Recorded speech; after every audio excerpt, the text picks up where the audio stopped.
I need to get some sort of like token to send to people who actually do it when I say. Yeah, we could do it. To reward in some way, because nobody ever does. Well, folks, if you put on your video, you might get a token. But probably not. Done. Give some socks. There you go. 1/10 of a sock. I'll send anyone 1/10 of a sock who puts on video. There you go.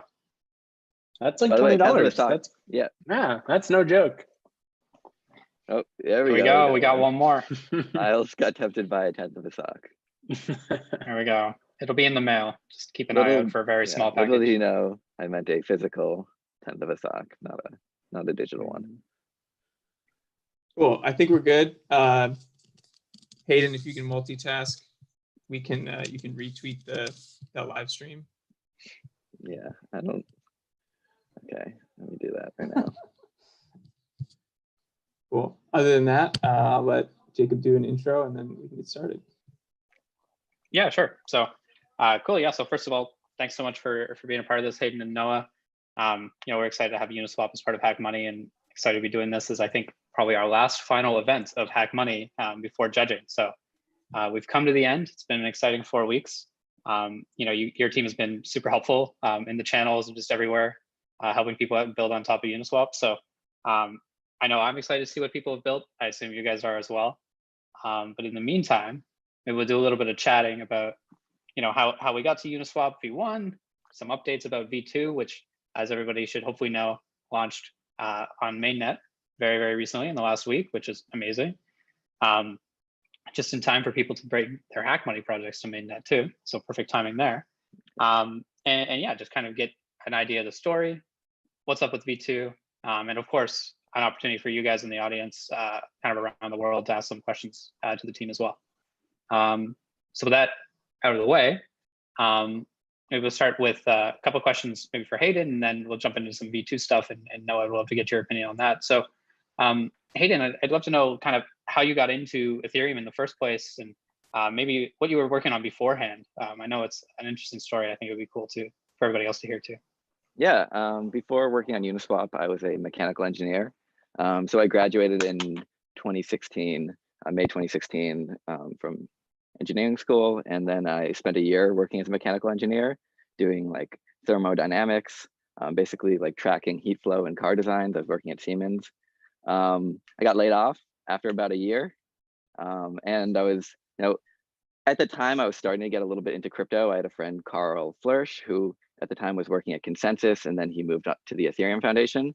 And so he was kind of delving really deep into Ethereum and would, talk to me about it and was kind of trying to get me interested. I didn't really care that much until the price went from like $5 to like $100 in like a few months.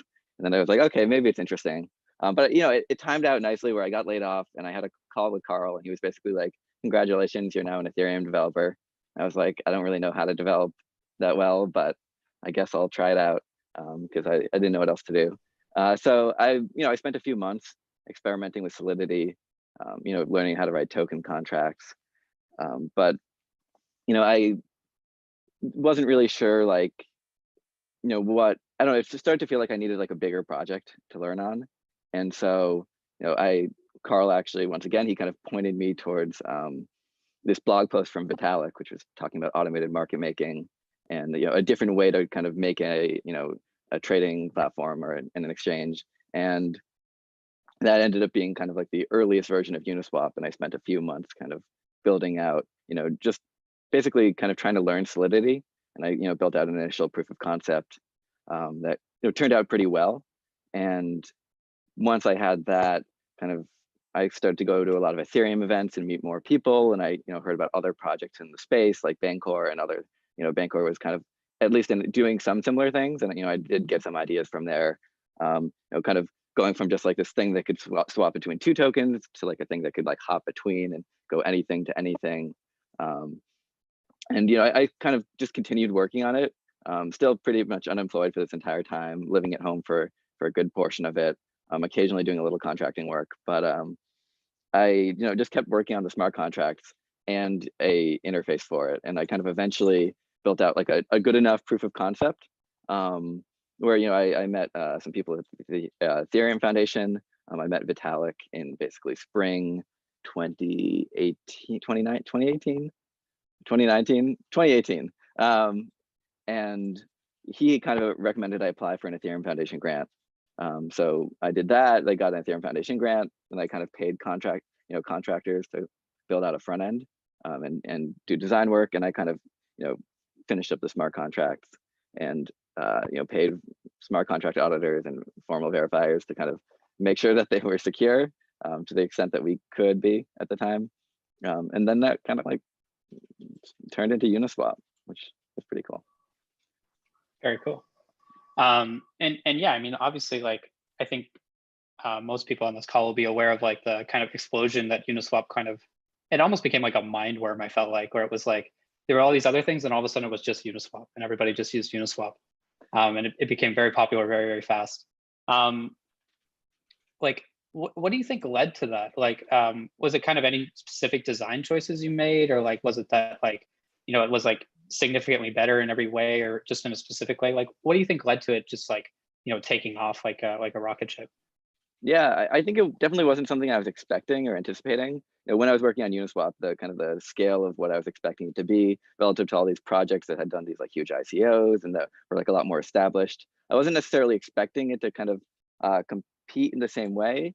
The kind of design choices behind it were like, how do we, some of it was very UX focused, like, this feeling where you just like, the only thing you need to interact with is a smart contract. And so it's just like, I put in this token, I get out this other token, and it feels almost like a vending machine. There was like that kind of design improvement compared to like at the time it was coming out, Ether Delta was, I think, still like the most popular trading platform, which was a lot kind of more complicated to use. And then kind of some of the other design choices, it was like, how do we make a trading platform that's kind of mimics the underlying properties of Ethereum itself? Something I noticed about a lot of projects being built on Ethereum when I was working on Uniswap was like, they kind of made various sacrifices at various different points on sort of some of the underlying properties that I cared about most for Ethereum. Like if something built on it, like Ethereum is very censorship resistant, but a lot of projects built on top of it aren't. And so the idea of Uniswap was like, can we make something that's as decentralized as Ethereum itself, and is as hard to like, is kind of as unstoppable and as trustless as Ethereum itself. And I think that kind of resonated with a lot of people. And there was just like, it felt like a little bit different from a lot of other projects. And I think that got a lot of initial excitement. And I think another thing is just like the fact that you can sort of trade anything for anything on Ethereum. And like, you don't need professional market makers. Like for like the order book model, you always need like professional market makers to make sure that there's liquidity for like any token. But for the sort of like longer tail of tokens, it's hard to scale professional market making. So having this sort of like automated liquidity provision, where you can just like lock up your tokens in a smart contract, and then there's like liquidity for those tokens forever, it's like a fairly powerful thing. Cool. Yeah, very interesting. Yeah, let me see. So I mean, so you've got V1. V1 is doing very, very well. There's a lot of growth. Lots of people are using it. When did you start to realize maybe this needed to have a V2? Basically, as soon as it like was doing an absurd amount of volume and had an absurd amount of traction, just like this scale of like resources that had been put into like thinking about building Uniswap. I mean, it was literally just me working on my own for like most of the time for V1. And you heard the story I told at the beginning. Like, I wasn't that experienced as an engineer. I wasn't, it was like the first version of it. And it's kind of hard to get something perfect on the first time. I wouldn't say V2 is perfect either. I think, we're already starting to think about a V3. We can get into, that stuff later. But the point is that like, when this thing started doing, $1 million a day in trading, I was like, okay, we have to work. No, this thing clearly has proved itself as like a concept, but I was very sure that it wasn't like in its ideal engineered state. And so, I definitely thought it was worth kind of continuing to iterate on and improve. Got it. Cool. So now you're like thinking about improving it. What was sort of like the first thing you knew that like, in V1, I was either maybe really worried about this, or like it's something that I wish I'd built in the first version? What was sort of like kind of the initial feature that you thought would be a perfect candidate for V2? I think that the first one we decided on was probably the arbitrary pairs. allowing any ERC20 to be paired against any other. It was definitely like the most requested thing that a lot of people would bring up. They wanted to, denominate it in stable coins or kind of have two like very like, common, two things that were like highly correlated. They wanted to, be a liquidity provider on that and not have as much price risk. And they couldn't because everything was kind of forced to be denominated in ETH. And I think ETH is a great pair, and I think it will probably always be like the most common one, or one of the most common ones. But kind of, adding in sort of this broader, options was probably like the first, thing. And I was very resistant to the idea early on, but just because there's like a more complicated like routing thing that occurs. Yeah. Awesome, sweet. So maybe we'll let Noah jump into these ones too. So feel free, I would kind of get an answer from both of you guys for these kind of open questions. And ideally pick different features so that you can talk about more V2 features.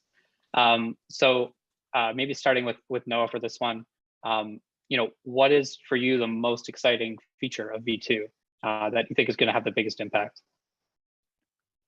Interesting. I don't know. That's a good question. I think something that I was actually very hesitant about adding one particular feature, which is flash swaps. So we were really close to the end of the contract life cycles. We were getting them formally verified. They were kind of in our minds frozen. They'd been stable for quite a while. And then I think Dan Robinson, who's one of our investors and kind of brainstormers when it comes to these kinds of things, had this idea, and Hayden had kind of thought about this as well. And it's basically this idea of flash swaps, which has been around for a bit now. But we had this really nice design of this really nice way to add it into V2. And so that was a call we had to make on whether or not we were going to add that. And I was I was playing the kind of cautious side of things, and Hayden and Dan were kind of pushing me in the other direction. And we ended up going with adding it, and that tacked on some time to our formal verification. And it did kind of initially add this kind of additional complexity to the kind of underlying mechanics of a swap on Uniswap. But I think the more that we spent time with the code, we actually realized it was like a really natural kind of it kind of fit really naturally into the way that we were already thinking about the invariant and preserving these properties about the contracts and things like that. So anyway, we ended up getting it in, and I think that it's actually it's a bit complicated, I think, right now for people to use because it's so new. But I do think that it offers a lot of really interesting kind of atomic abilities to like atomically arbitrage and loop through kind of other protocols and do things up front that you would otherwise have to do in an iterative way. And so I think that and it's also kind of on the flip side of things, it's also forcing projects who might be vulnerable to flash loan of governance tokens to kind of be aware of the fact that this is we don't want to encourage that kind of behavior, obviously, but at the same time, if it's possible on some other venue, we might as well kind of be like accelerationist in that regard and kind of force this new standard, this higher standard of security for all these projects. And so we made sure to be appropriately cautious and talk to people who this might impact and such. But at the end of the day, we did feel like it was a reasonable feature to add, and we do think that there's a lot of benefits. And so yeah, that's something I think that's going to be pretty exciting to see where it goes. On the security thing, to add to that, like if you can, if being able to flash, like if being able to flash swap some token from Uniswap impacts the security of your system, then you should be aware that you can already flash loan a ton of ETH from DUIDX and then atomically buy any token on Uniswap and then attack those same systems. Like any system that is broken by flash swaps is already broken by a combination of DUIDX and Uniswap v1 essentially. So that was like one thing that kind of helped us get comfortable with sort of adding it, despite some people's initial like concern about it as like behind like what some of the implications might be. I'll also add my personal answer to that question would probably be the oracles. I mean, I already mentioned ERC20 pairs, and I think those are super important. I do think that like having on-chain price feeds that are very decentralized and also very easy to reason about. A lot of like on-chain oracle systems kind of depend more on people voting on a price feed or various trusted parties kind of coming together, and you're averaging across them and all that.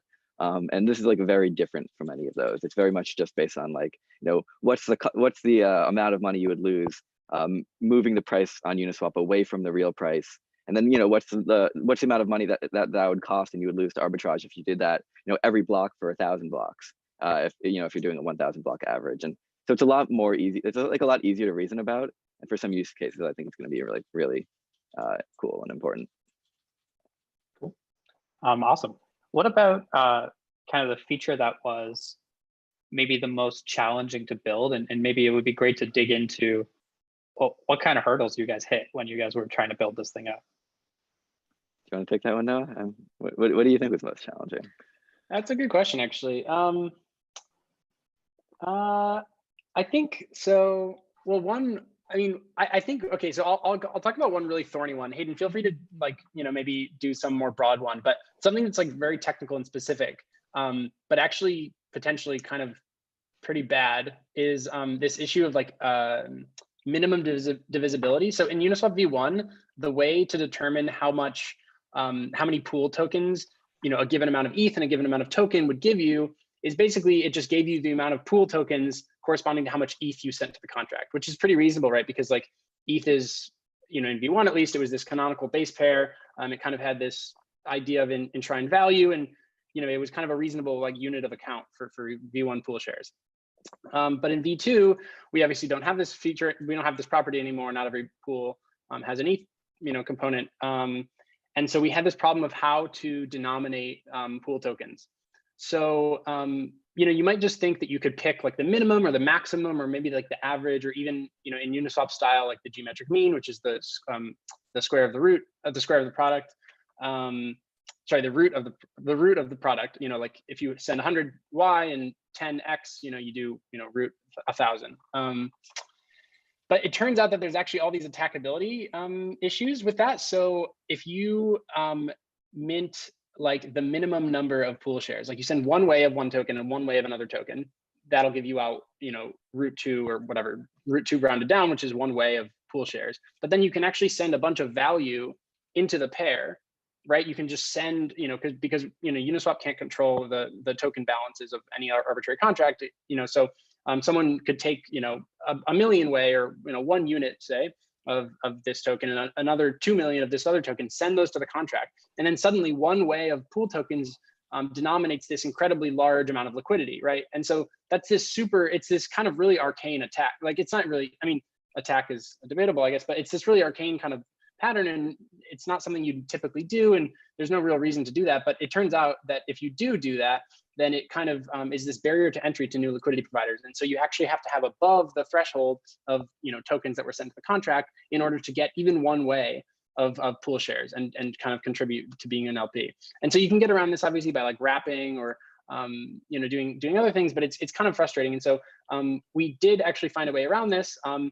We essentially just enforced that there's this minimum threshold of liquidity tokens in the minting process. So the first liquidity provider kind of has to burn this small, tiny, minuscule fraction of pool shares. It's typically like less than a cent for almost any reasonable pair out there, and it kind of ensures that there's always going to be this kind of very small unit of measurement, unit of pool tokens that ensure that this divisibility issue can't get that bad, right? Because there's some multiplicative factor on how bad this divisibility can get. So very technical, very specific, but these are the kinds of things you have to worry about. Even though it's not that realistic, and there's really no incentive to do what I was describing. Like there's no actual benefit. Well, there's no real big benefit that we could think of outside of just kind of griefing, but you do have to be aware of these kind of things in permissionless systems. So that's one thing that we had to deal with. Yeah, V1 has this griefing attack actually. So you could if someone deploys a new pair, then like if you're the first liquidity provider, you can create like any arbitrary minimum liquidity threshold to become a liquidity provider for all future users. So if you're the first liquidity provider on a pair on Uniswap, you could maybe set that to $1 million, and then say anyone else who wants to join the pool has to put in at least $1 million. We didn't really realize that until well into the V2 design process. And it's not like you can't steal people's money who've already put in pools, and it can't affect existing pools. But if for any future pools, actually, if someone's aware and they could start deploying, they could do this great thing. My answer would be oracles, probably. There was like this idea of like, how do we, when we were like first doing the oracles, it was like, like we were thinking about, do we store like a built-in moving averages, like 1 hour averages, 1 day averages, kind of built into the contracts. And we started to realize that it was really hard to choose like what periods of time to average across. And so we ended up on this other Oracle system where we're storing these price accumulators that let anyone else building on top of it kind of choose their own periods they care about. And it ended up kind of solving the problem really nicely. But I think it took a while to kind of get to the current Oracle design for sure. Very cool. Maybe jumping forward a little bit to maybe what could be a future feature. I think I remember, I think it was at DevCon last year, a project called Unipig, or in general, kind of layer 2 Uniswap. I think we're sort of settling into the new normal that gas prices are quite high, and they've been quite high for a while. I mean, maybe first of all, like, how do you guys feel about like gas prices being this high? Does that affect users? Does that affect like liquidity pools at all? And otherwise, like, maybe just chat a little bit about like, could a layer 2 Uniswap V2 exist? What could that look like?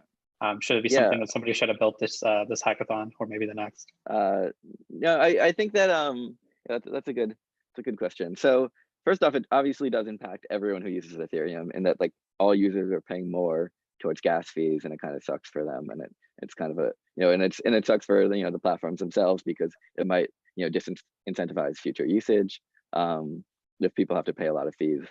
So yeah, it's not great. The way that I think about layer 2 solutions is I think that like a lot of kind of past layer 2 solutions that people have thought about a lot, like Plasma, and like a lot of sort of different ideas people had, they all had sort of it all felt like a huge sacrifice on like what it meant to be an application on Ethereum. So like when you're building on top of Ethereum, you have like some really, really, really nice properties where you have like this kind of ability to kind of interoperate between other applications on Ethereum without needing to like, deposit into an application and then withdraw. Like you can just basically like use tokens on Uniswap and then use them in Compound and use them in Maker. And you don't need to like worry about like withdrawals and exits and right. And so being able to kind of like seamlessly interoperate between applications is like such a core property. And then like another core property is like just like the development experience of Ethereum is actually like, some people complain about it, and most like Ethereum killers like say that like it's horrible, but like actually building on top of Ethereum is pretty great. And there's like a ton of tools, and there's like a ton of, it's writing smart contracts isn't too bad. And like I think that the layer 2 to kind of completely take off and fill the needs of like Uniswap, it needs to have these like underlying properties of Ethereum, which are like general interoperability, the ability to write general smart contracts like out of the gate, and not need to like be able to like the applications themselves. I don't think should be creating these like really, really intense, complicated things like what some of the past scaling solutions have required. And so like I think optimistic rollup is like the right level of trade-off where you can actually create like a general smart contract platform on optimistic rollup that like interoperates like out of the gate. And so I'm a big fan of the formerly the Plasma Group team.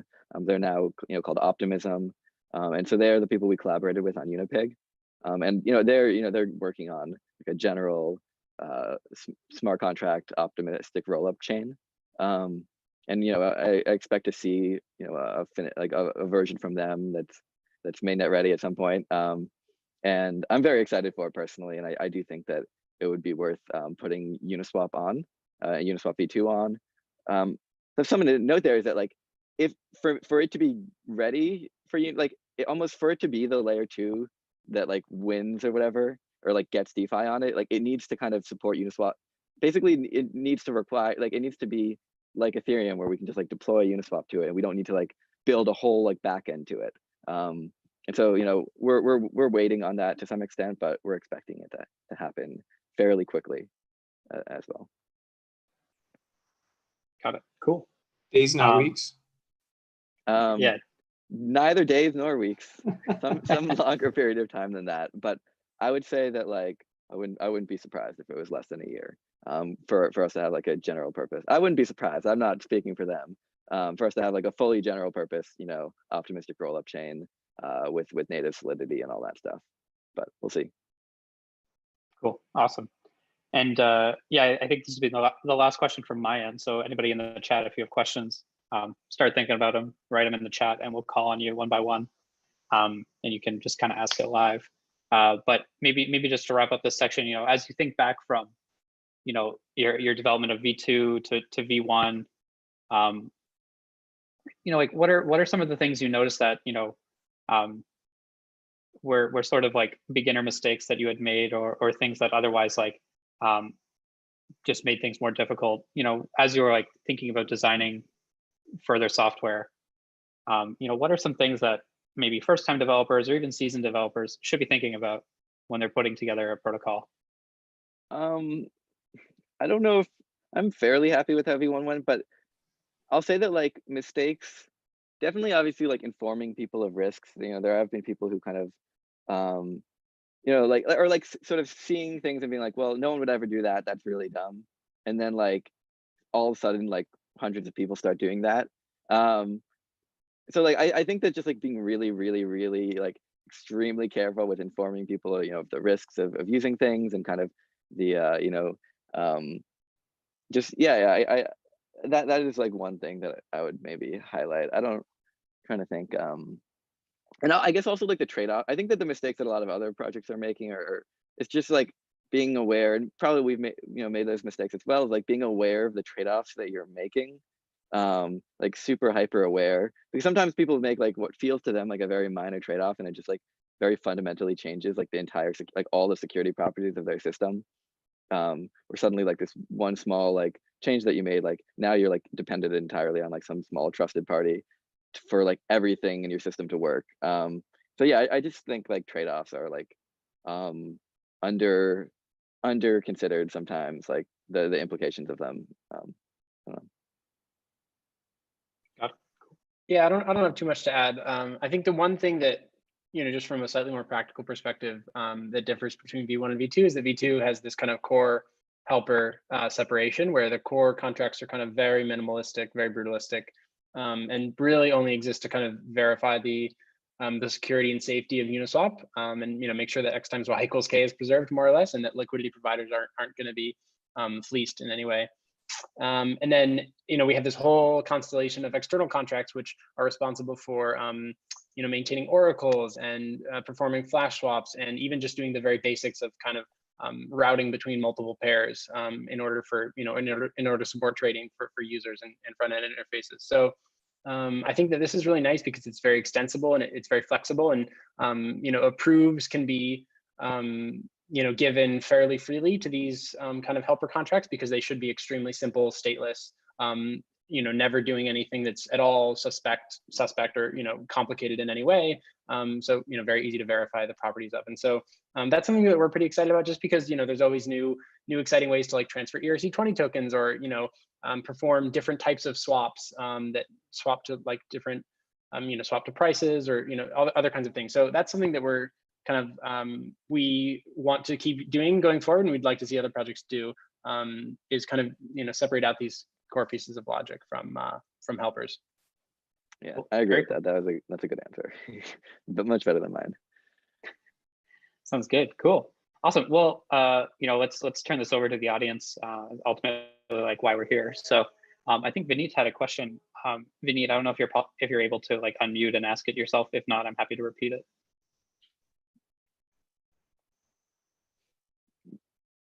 Yeah, what went into determining the 0.3? Yeah, exactly. Yeah. So I'll read it for stream too. So yeah, so the question from Vineet, who's not able to say it out loud right now, is what went into determining the 0.3% fee? Are there ideas around making that variable? I guess basically trying to get a sense for how we arrived at that number. Yeah, I'll say that like in terms of so the 0.3% fee in V2 is kind of a continuation of the 0.3% fee in V1. Which came from a discussion between me and Vitalik, where it was a very short discussion. I was like, I had it at 0.25, and then I was like, I'm worried that it might be too low, and liquidity providers won't make enough. And he's like, you could try 0.3, and then I changed it, and then it never changed. But like the general thought that went into it was like it should be somewhat competitive with other kind of types of trading platforms, and we didn't want too much like active governance in V1 or in V2 even, just because it felt like the funny thing is that like whatever the fee is, right, if it's 0.3 or 0.25 or 0.35, like there's probably like a different amount of liquidity where the market might kind of reach some sort of equilibrium. There definitely, for certain types of pairs, it would make sense to have like much lower, much higher fees. And it's something that we very much want to explore in V3. So we are working on a V3, and I'd say that like dynamic fees fall in the scope of that, where that is where we want to explore it more. But something that has kind of one of the reasons it wasn't in V1 and it wasn't in V2 is just because you always kind of have this trade-off when you introduce governance to systems, and we want to make sure that if we do implement like a dynamic fee, it's done in like the right way, where it doesn't kind of create weird incentives between different users of the system. Cool, got it. All right, it accepts the answer. Awesome. 0.3% works for like a lot of use cases, surprisingly.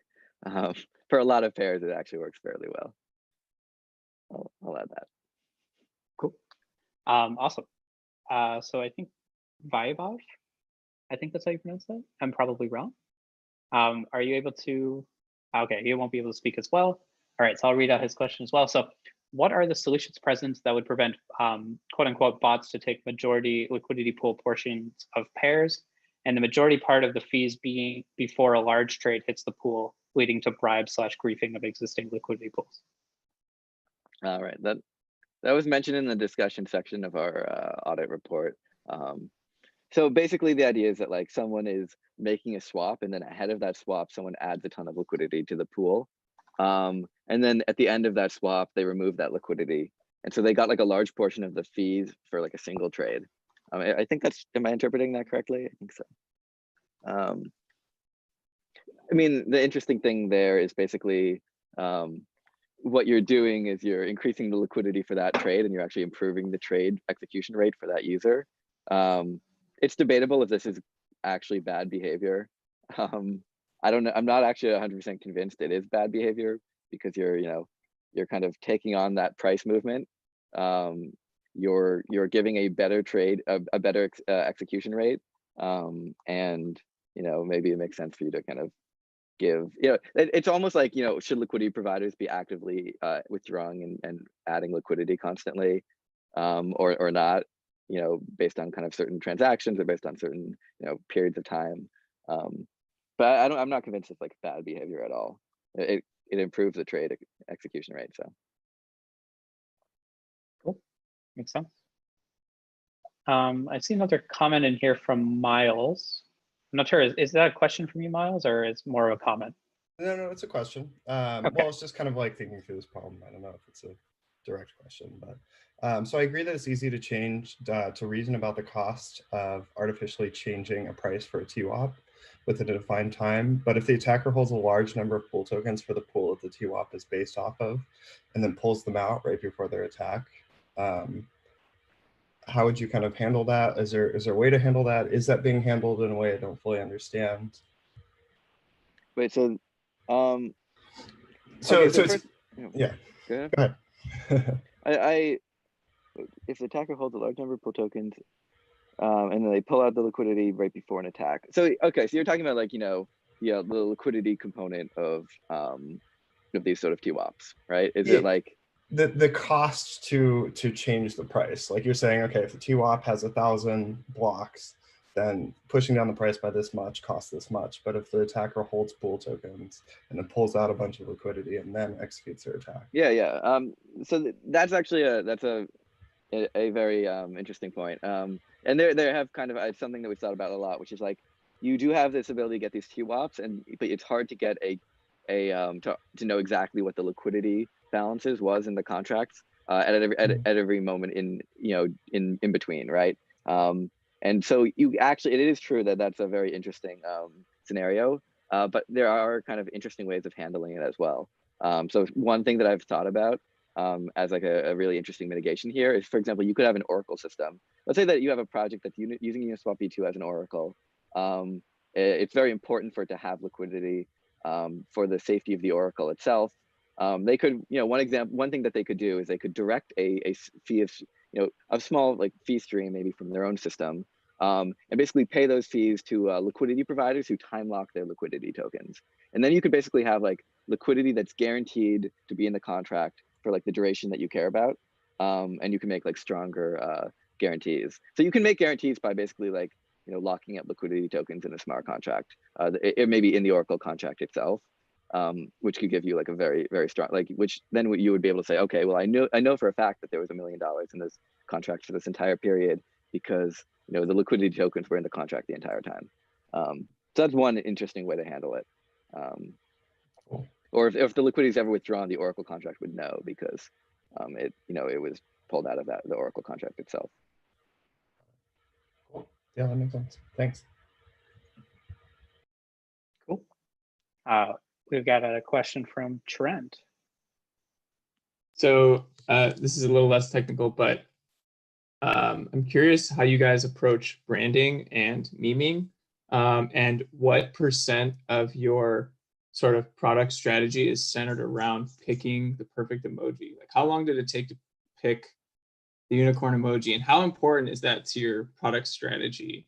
Because given we've like typical financial institutions are like, it's very boring, like Bloomberg terminals. You guys have like pink gradients, you've got unicorns, you've got emojis. This is all great. This is the new paradigm of branding. But how did you get there? A lot of it was very natural. I will say that, Khalil, who's, the design lead on our team, has been involved in the project actually since over a year before the V1 launch. So he was kind of actually working on like the UX design for the original interface, and actually even for the initial proof of concept before I got the Ethereum Foundation grant. So he's kind of been involved for a long time, and so there's definitely always been this like design element behind it. But I do think that a lot of the like the memeing and like the unicorn imagery, I think a lot of that was just like came naturally out of like the sort of the community and growth and excitement around it. We definitely kind of, I don't think a lot of it was like planned. I would say that like, maybe the unicorn emoji was like in the original UI. And that was maybe probably from Khalil, but the kind of, I think that it was really like the excitement and growth of the project itself that kind of fueled a lot of the memes, and then the memes kind of became a virtuous cycle where the memes then fueled like future excitement and growth and all that. We now obviously now it has become like a stronger brand, and it is something that we kind of think about more, and that's why we like kind of spent more time building out like the funny thing is that we were using the Apple emoji for a really long time, but you can't necessarily just use an Apple emoji as your logo forever. And so we worked on the kind of the newer branding that's on uniswap.org, and that we spent a lot more time and consideration on. But that was kind of after all the community stuff.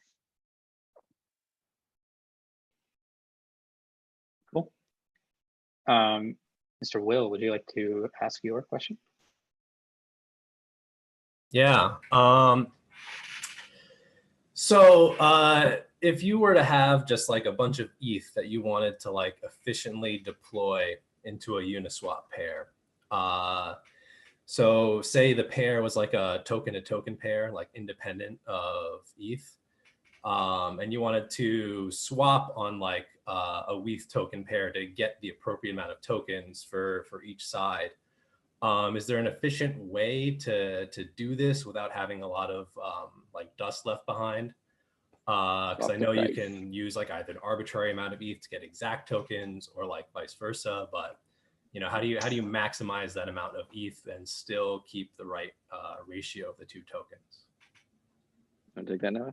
Yeah, that's actually an interesting one. So we've seen, the kind of one other, a similar case to what you're describing is when you want to add to a ETH like token pair and you have ETH or you have the token. And that's actually more complicated, right? Because then you have to like figure out which fraction of the amount of ETH, for example, that you need to convert to tokens in order to like exactly match the ratio in the pair. And that actually involves like square roots and math, and it's actually never perfect. Or I mean, like there's always always some dust. And so, but okay, you're asking a slightly simpler question, which is actually pretty interesting.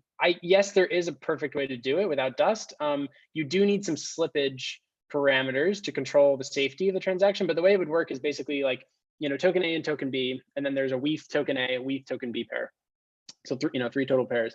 If you have some amount of ETH, you are going to want to like first look up what the price is in the token A, token B pair, and so you know that like the relative ratios, you know, of A and B, and then I mean basically what you're going to want to like look up the price of A WETH and B WETH, and then use the ratio to check how much getting exactly like some unit, like let's say the ratio is 5 to 1, right? Like check how much ETH it would require to get 5 tokens and then to get 1 token.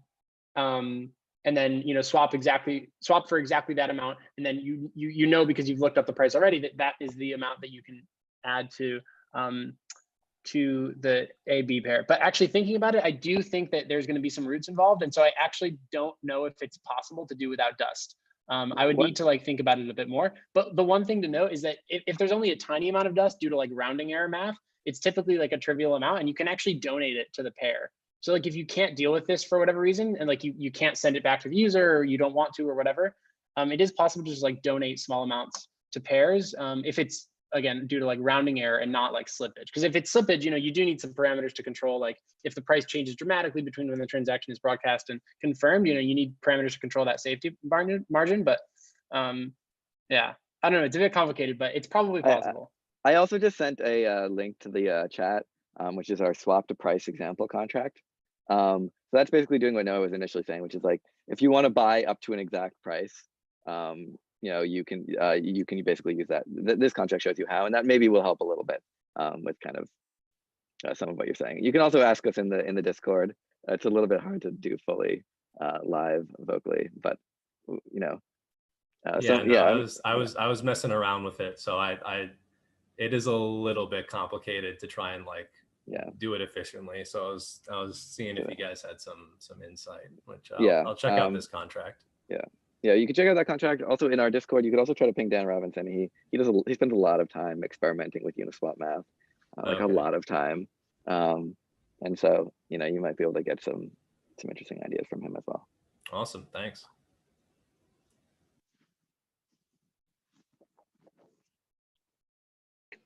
Any other questions in the chat? Or in general, feel free to just unmute yourself at this point. I mean, I'm also curious to just hear from Hayden and Noah about anything and everything, like something that we haven't brought up about the process of transitioning. Like, I'm sure you guys had like some sort of contingency plan. Like, once you deployed, what does that look like? What if shit hits the fan? I'm curious to see that side of contingency plan. Is there immutable smart contracts, Trent? No, really though, these smart contracts are immutable and non-upgradable. Something that like Uniswap v1 that differentiates it a lot from a lot of other projects, and Uniswap v2 even, is that like a lot of projects kind of have these sort of built-in upgradability migration stuff, where you can change the underlying code of the contract, or you can like move liquidity out of the contracts to other contracts. Uniswap v1 does not have anything like that. Uniswap v2 basically doesn't have anything like that either. But so kind of the process of upgrading Uniswap is very much like you have make a better version and convince people to use it because it's better. And the process it actually has gone a lot faster than I was expecting. So far, about I think $11 to $12 million have already moved from V1 into V2 since the V2 launch in like 3 days ago. And so that's like about now V2 is about 25% of V1. Which is pretty cool considering it took like a year and a half for V1 to build up to that amount. So it does seem like a lot of people wanted to migrate over. One kind of the general thought is that it is still like somewhat of like you saw like Maker, right? Maker had this sort of like longer transition period, and I think that Uniswap will see a similar thing. Something that gives me a lot of confidence that like V2 will be the one that kind of gets more of the liquidity ultimately is that there's all these things that V2 can do that V1 can't. And that kind of gives you like a lot of network effects. Where like, you know, if you want these Oracle features, then you need liquidity in V2 and not and you can't in V1. And if you want like, you know, ERC20 pairs, you need it in V2. And if you want to kind of be able to do stuff that these flash swaps enable, you need it to be in V2. So sort of there's like all these like native use cases for V2 that like aren't possible with V1. And I think that that will kind of lead to like more usage and traction on V2. But you know, if people really, really hate it, they can stay on V1 because it's a non-upgradable smart contract. And you know, who am I to force you to use the new one? So is that kind of like your logic behind, I mean, like the reason why you guys don't do upgradable smart contracts, and like, is that mostly because of those, like you mentioned earlier, like it's much more closer to like the core philosophy of Ethereum? Is that like the reason behind that? Kind of. I mean, it's also just like this like practical thing. Like if I could migrate all liquidity on Uniswap, then no one using Uniswap would have any guarantee that their money is safe, right? Like right now, Right. people can put their money in Uniswap. Like the entire reason that Uniswap, I think, has so much traction because people can put their money in it and not have to worry about, you know, if it will be there, you know, because they you know, obviously there are like various, you know, possible like smart contract things or smart contract bugs, or like if the token itself has like some issue that like conflicts with like the Uniswap code or something. But like in general, like you have this like very high, like outside of some smart contract risk, you know that your liquidity on Uniswap, like it's in, you know, the pool tokens are in your wallet, they're your pool tokens. And like us having the ability to change the code underlying that just like kind of breaks that entire fundamental property in a way that we're not like really comfortable with. And I think it would like drive away a lot of usage. In my mind, like I think people like it because it doesn't have those properties, and it does make it harder to iterate. And so that is like the trade-off you're making. But that's, you know, it's a trade-off that feels worth it to kind of keep these sort of underlying security properties. Got it. Cool. I guess it also kind of incentivizes, you know, when you guys do a new launch like a V2, that you know you make sure that it's worth people's while, right? Yeah, if V2, I mean, yeah, and if V2, yeah, that's part of it, definitely. Like, you know, it means like you have to build a better version of the protocol if you want people to use it. But it's also like, yeah, just, yeah, I mean, if us messing up the V2 deploy meant like $50 million down the drain from like everyone who's ever used V1, like that's awful, right? Like we don't want that sort of dangling over the process, even though we are very security conscious. Like V2 was fully formally verified. It was built in a very security conscious way, you know, even more so than V1. But still, it's like, yeah. Cool. Makes sense. Sweet. I think we'll do one or two more questions and then probably look to wrap up. There's a question in the chat that says, what are some of the things that you would like to have built on top of V2? Maybe some like weird yield hacks you can think of. I guess just basically anything interesting that maybe you haven't seen or been thinking about, or maybe you've been too busy to build yourself. Do you have any? I have some ideas, but also not off the top of my head. I guess one is definitely like more usages of, you know, just because he said the word, there's a lot of things that would be cool to build on top of Uniswap, definitely like Oracle things, all that. But you know, he mentioned yield hacks, and so I'll go off of that as a prompt. And like I'd say that like more kind of uses of you know, liquidity tokens themselves. We've seen that a little bit with Aave. They you know, they recently announced that they're planning on adding like Uniswap liquidity tokens as a collateral source.